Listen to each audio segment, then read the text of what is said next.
Sa mga kaguro at mga mag-aaral, muli ang inyong online teacher, Sir Franco, para sa panibagong lesson sa life and career skills. Welcome sa bagong lesson natin dito sa subject na ito. Ngayon, pag-uusapan natin kung paano tayo maghahanda para sa higher education. Ang ating topic is Preparing for Various Career Pathways Higher Education. Ang lesson na ito ay nahati sa dalawang parts. At ang part 1 muna ang ating pag-uusapan ngayon. Ating pag-uusapan ang mga paraan o mga gawain mula sa paghahanap ng college opportunities hanggang sa pag-fill out ng documents at paghahanda sa admission tests. This lesson will help you become more confident, organized, and prepared as future college students. Sa lesson na ito, hindi lang tayo magdi-discuss kung di magpa-practice din. By the end, dapat alam mo na kung saan ka hahanap ng colleges, paano mag-a-apply, paano mag-fill out ng forms ng tama, at paano maghanda sa exams.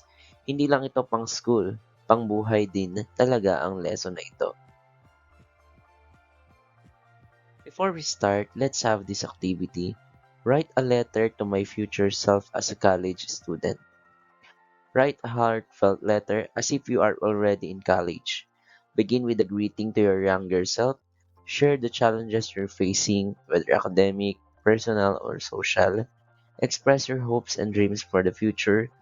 Offer advice to your present self based on what you've learned, and use vivid language, honest reactions and emotions, and thoughtful reflection. Bakit nga ba kailangan nating maghanda ng mas maaga para sa ating susunod na degree, ang college? Kapag last minute kasi ang paghanda, kadalasan nagkakamali, nauhuli sa deadlines at nawawala ang magandang opportunities. Kapag prepared ka, mas malaki ang chance mong makapasok sa school na gusto mo at makakuha ng scholarship. Halimbawa, nalaman mong may entrance exam sa susunod na linggo, hindi sapat na bahala na. Kailangan mong mag-review ng math, English, science, at reasoning. Para itong training para sa future kung paano ka maghahanda sa mga halagang challenges ng buhay. Ang paghahanda sa college ay isang parang journey na may malinaw na steps. Hindi ito biglaang desisyon. Ito ay proseso na dapat pinag-iisipan, pinaplano at pinag-aalagaan. Narito ang mga process para sa college preparation at ito ang ating tatalakayin ngayon. First is sourcing college opportunities. Ano nga ba ang mga steps na kailangan nating gawin para magkaroon tayo ng ideya tungkol sa mga opportunities na pwede nating pasukan? Unang step, kilalanin mo ang iyong sarili. Ano ang hilig mo? Saan ka magaling? Anong klaseng trabaho ang gusto mo sa hinaharap? Kapag malinaw sa iyo ito, mas madali kang makakapili ng tamang kurso at paaralan. Identify interests, strengths, and career aspirations. Reflect on preferred learning styles, values, and long-term goals. Use tools like personality tests, career maps, or vision boards. Why self-assessment matters? Maraming estudyante ang nagsishift ng course kasi hindi nila pinag-isipan ang sarili nilang interes at kakayahan. Kapag nag-self-assessment ka, mas namabawasan ang regrets at mas tumitibay ang desisyon mo. Next step, research and exploration. Pagkatapos makilala ang sarili, oras na para mag-research. Explore colleges, programs, and scholarship options. Attend webinars, open houses, and career fairs. Use official websites, alumni testimonials, and government portals, for example, CHED or Unifas. Include local advertisements for scholarships. Check on the scholar ng Bayan Law. Alamin kung aling mga paaralan ang nag-aalok ng kursong gusto mo. Huwag umasa sa chismis lang. Gumamit ng official sources at tanungin ang mga taong may experience na. What are and where can you find scholarship opportunities? Hindi hadlang ang kakulangan sa pera kung marunong kang maghanap ng scholarship. Maraming programs na handang tumulong, kailangan lang magsipag ka at maghanap at mag-apply. Step 3. Decision making and commitment. Sa dami ng choices, mahalagang magkumpara. Huwag lang tingnan ang pangalan ng school. Isipin din ang gastos, layo at support system. At kapag nakapag-decide ka na, panindigan mo ito. Compare college offers. Halimbawa, natanggap ka sa dalawang school. Isa malapit sa bahay pero mas mahal at isa mas mura pero malayo. Hindi lang pangalan ng school ang tinitingnan, kundi ang tuition, support system, travel time at kung saan ka mas lalago bilang tao. Consult family and mentors. Isipin mo na lang, kinakausap mo ang magulang mo at teacher mo tungkol sa choices mo. Iba-iba ang pananaw nila pero lahat ay may layuning tulungan ka. Ang pakikinig sa payo ng iba ay tanda ng pagiging responsible decision maker. Accepting the offer and commitment. Kapag namili mo ng school, doon magsisimula ang tunay na commitment. Hindi lang ito pag-enroll, kundi ang pangakong gagawin mo ang best mo sa pag-aaral, sa time management, at sa paghubog ng iyong career. B. Securing a college application. What is a college application? Ang college application ay parang unang impression mo sa school. Dito nila makikilala kung sino ka bilang estudyante at kung bakit karapat-dapat kang matanggap. What are the steps in securing an application? Bago ka mag-apply, siguraduhin alam mo ang requirements at deadlines. Isang maling document lang o missed deadline, pwede ka nang ma-disqualify. Kaya kailangan talaga ang pagiging maingat. Isipin mo na lang, nakausap ka ng alumni ng dream school mo at sinabi niyang bukas na pala ang application period. Pero limited slots lang. Kaya kailangan mo agad mag-request ng application form either online or sa registrar. Dito pumapasok ang pagiging proactive. Hindi ka naghihintay, ikaw ang kumikilos. Halos lahat ng colleges ay humihingi ng mga dokumentong ito. Kaya mas maganda kung maaga mo na silang kinokolekta o iniingatan. Halimbawa, may checklist ang school, application form, Form 137 o kilala na ngayon sa SF10, good moral certificate at ID pictures. Kapag kulang kahit isa, hindi ipoproseso ang application mo, kaya kailangan mong itrack kung alin na ang kumpleto at alin pa ang kailangan mong asikasuhin. Usually naman, ang mga senior high school ay binibigay na kaagad lahat ng requirements, liban na lang sa SF10 na kailangan pang i-check ng DepEd bago nila i-release. And we come to this important part, filling out documents. Marami ako nakikita ng mga students na hindi sanay mag-fill out ng documents dahil hindi sila or hindi nila napag-aralan ito ng senior high school. I swear to kayo ngayon dahil meron na kayong subject, natuturuan kayo mag-fill out ng documents. Bakit nga mahalaga kasi na tama ang pag-fill out ng form? Ang isang maling spelling, maling date, o maling impormasyon ay pwedeng magdulot ng malaking problema. Kaya mahalaga ang pagiging maingat, malinaw, at totoo sa lahat ng forms. Isipin mo na lang ito. Finally, nakaabot ka sa deadline ng dream school mo. Pero dahil mali ang spelling ng pangalan mo sa form, hindi ito tumugma sa birth certificate mo. Kaya na-delay ang application mo. Sayang, di ba? Kaya mahalaga ang maayos na pag-fill out ng forms dahil ito ang unang test ng iyong pagiging responsible at organized bilang isang future college student. Imagine mo na lang, tapos na lahat ng forms pero nakalimutan mo isubmit bago ang deadline. Kahit gaano kaganda ang grades mo, hindi ka pa rin matatanggap. Kaya mahalaga ang time management at pagsunod sa schedule ng school.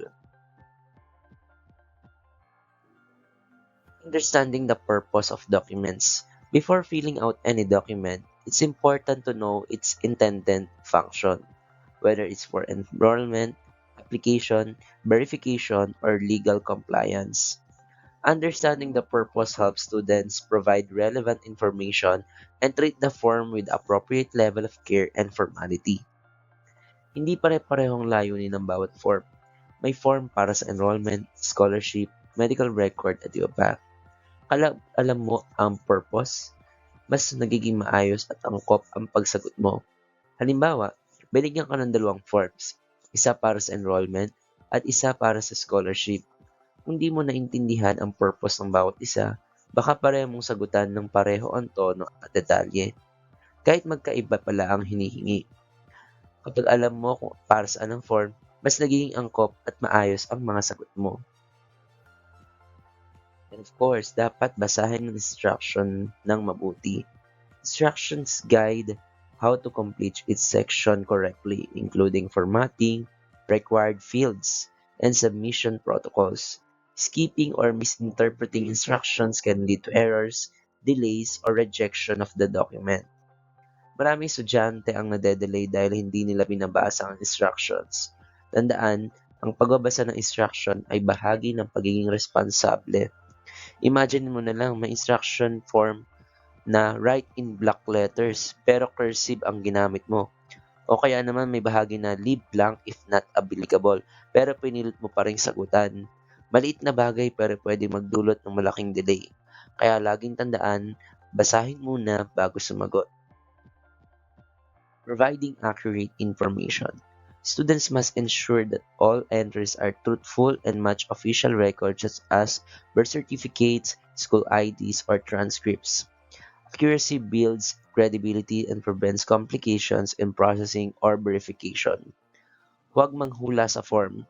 Hindi sigurado, magtanong o maghanap ng dokumento. Ang katapatan at accuracy ay tanda ng integridad. Familiarity with forms like application sheets, medical records, ID requests, and scholarship forms empowers students to respond confidently and appropriately. Each type has its own structures and expectations, which students should learn to navigate. Halimbawa, tinanong ang address mo at nilagay mo yung dati mong tirahan, hindi ang kasalukuyan.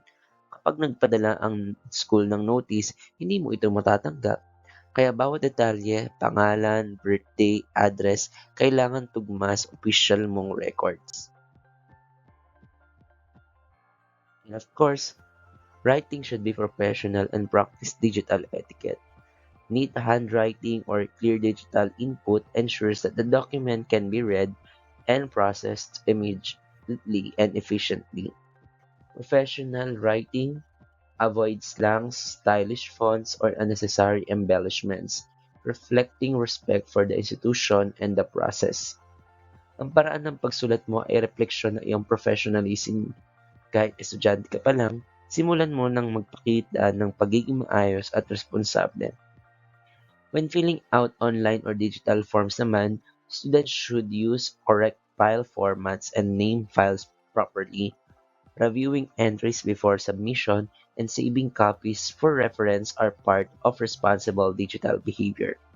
Isipin mo na lang, nag-submit ka ng digital form at ang file name ay final_final_final.2.docs o hahaha form.pdf. Hindi ito mukhang professional, di ba? Mas maayos kung ang file name ay, for example, Juan de la Cruz _application form.pdf. Maliit na bagay pero malaking epekto sa impression mo.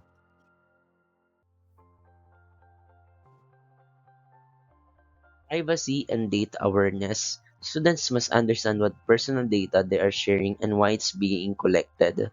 They should be cautious with sensitive information and know how to protect their identity, especially submitting forms online or in public settings. Ang paraan ng pagsulat mo ay refleksyon ng professionalism. Halimbawa, may nag-message sa'yo online na nagpapakilalang scholarship provider at humihingi ng buong personal details mo. Kung basta-basta kang magbibigay, maaari kang malagay sa panganib at yung identity mo ay maaaring lumabas. Kaya mahalagang tiyakin muna kung legit ang pinapasahan mo ng impormasyon. Part D. Preparing for college admission assessments. What are admission assessments? Maraming colleges ang may exams or interviews para masukat ang iyong kaalaman, kakayahan, at kahandaan. Hindi ito para takutin ka, kundi para tulungan silang makita kung paano kanila masusuportahan. Why preparation is important? Kapag handa ka, mas kalmado ka. At kapag kalmado ka, mas malinaw kang mag-isip at mas maganda ang performance mo. How to prepare for admission exams? Hindi kailangan maging perfect, kailangan lang maging prepared. Ang consistent na review, sapat na tulog, at tamang mindset ay malaking tulong sa exam day. On the day of exam, isipin mo na lang, gumising ka ng maaga, Dala ang exam permit, ID, lapis, at tubig. Pagdating mo sa testing center, may kaba, pero handa ka dahil nag-review ka. Ang pagiging prepared ay nagbibigay ng confidence at mas malinaw na pag-isip habang sumasagot. After the admission test, may kabang habang hinihintay ang results. Kahit ano ang maging resulta, mahalaga na tanggapin ito ng may maturity. Kung pumasa, magpasalamat. Kung hindi, humanap ng ibang opportunities. Hindi dito natatapos ang journey mo.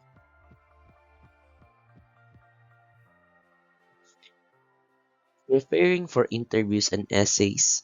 Sa interviews and essays, hindi lang talino ang sinusukat, kundi character, motivation, at direction sa buhay. Maging totoo ka lang sa sarili mo at yon ang pinakamagandang sagot. Now, let's proceed to application and practice. Activity 1, College Pathway Planner. Gagawin natin ngayon ang College Pathway Planner. Isulat ninyo ang 3 schools na gusto ninyo, ang requirements nila, at kung paano ninyo balak tustusan ang pag-aaral ninyo. Activity 2, Document Filling Simulation. Magpa-practice ang mga students na mag-fill out ng form. Mga teachers, pwede nyo silang bigyan ng sample forms. Tandaan, mas okay magkamali dito sa classroom kaysa sa totoong application. Pretend natin na kayo ay totoong mag-a-apply sa college. Isipin ninyo na ito na ang form ng dream school ninyo. Sagutan ito na parang totoong buhay na. Ingat, malinaw at totoo. Pagkatapos, ipapacheck ninyo ito sa inyong teacher para makita kung may kailangang itama. Activity 3, Admission Test Prep Plan. Gumawa kayo ng personal study plan para sa admission test.